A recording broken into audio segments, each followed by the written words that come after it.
Israel और Hamas के बीच युद्ध बड़ा होता जा रहा है। अब तक दोनों पक्षों के 1500 से ज्यादा निर्दोष नागरिक मारे जा चुके हैं। इजराइल ने हमास को मिटाने का ऐलान किया है और हमास कई दशक से इजराइल के बारे में यही इच्छा रखता है। मुश्किल यह है कि दोनों के बीच हो रहे इस युद्ध को लेकर दुनिया के देशों की अलग अलग राय है। अमेरिका, भारत, ब्रिटेन और यूरोपियन यूनियन जैसे देश इजराइल के समर्थन में हैं, तो इस्लामिक देश हमास के कदम को सही बता रहे हैं।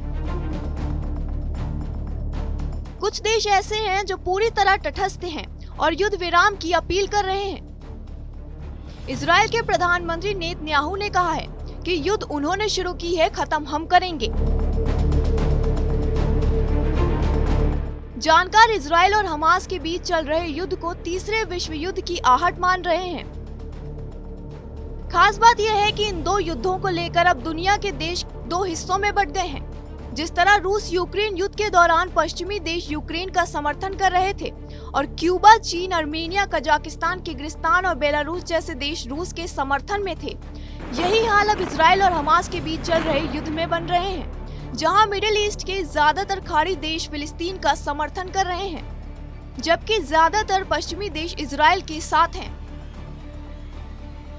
कौन सा देश किसके साथ? इजराइल और हमास युद्ध में ज्यादातर ताकतवर देश इजराइल के साथ हैं। अमेरिका ने तो खुलकर इजराइल का समर्थन किया है। राष्ट्रपति जो बाइडेन ने यहां तक कह दिया है कि अन्य देश इस संघर्ष से दूर रहें, जो इसका फायदा उठाने की फिराक में हैं। उधर भारत के पीएम नरेंद्र मोदी ने भी संकट की इस घड़ी में इजराइल के साथ खड़े होने की बात कही है। Australia, Ukraine, Britain, France, European union, Belgium आदि देश भी इजराइल के समर्थन में हैं, जबकि मुस्लिम देश Iran, Qatar, Kuwait, Lebanon, Yemen, Iraq और सीरिया पूरी तरह से फिलिस्तीन के साथ हैं। पिछले दिनों इजराइल से संबंध सुधारने की दिशा में काम कर रहे सऊदी अरब ने भी इजराइल को चेतावनी दी है। खास बात यह है कि यूक्रेन के साथ युद्ध कर रहे रूस ने खुद को तटस्थ रखा है। इस सूची में चीन और तुर्की भी हैं, जिन्होंने युद्ध के हालात पर चिंता जाहिर कर युद्ध विराम की नसीहत दी है। इजराइल पर हुए हमास के इस हमले के पीछे ईरान का हाथ माना जा रहा है। खुद हमास के प्रवक्ता ने इसकी पुष्टि की है। हालांकि ईरान अब तक हमले में शामिल होने की बात से इनकार कर रहा है, लेकिन साथ ही ये चेतावनी भी दे रहा है कि यदि इजराइल ने ईरान पर हमला किया तो गंभीर परिणाम भुगतने पड़ेंगे। इजराइल गाजा पट्टी में हमास के जिन ठिकानों पर हमला कर रहा है, वे ज्यादातर अंडरग्राउंड हैं। यहाँ नागरिकों की बड़ी आबादी है। ऐसे में इन हमलों में बड़ी संख्या में सिविलियन को नुकसान पहुँचेगा। ऐसा हुआ तो ज्यादातर इस्लामिक देश फिलिस्तीन के साथ खड़े नजर आएंगे।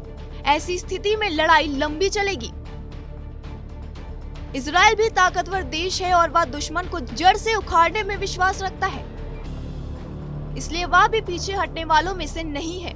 मतलब ये है कि ये लड़ाई अभी लंबी चलने वाली है। आज के लिए बस इतना ही। देश दुनिया की तमाम बड़ी खबरों के लिए बने रहिए हमारे साथ और देखते रहिए TV9 डिजिटल।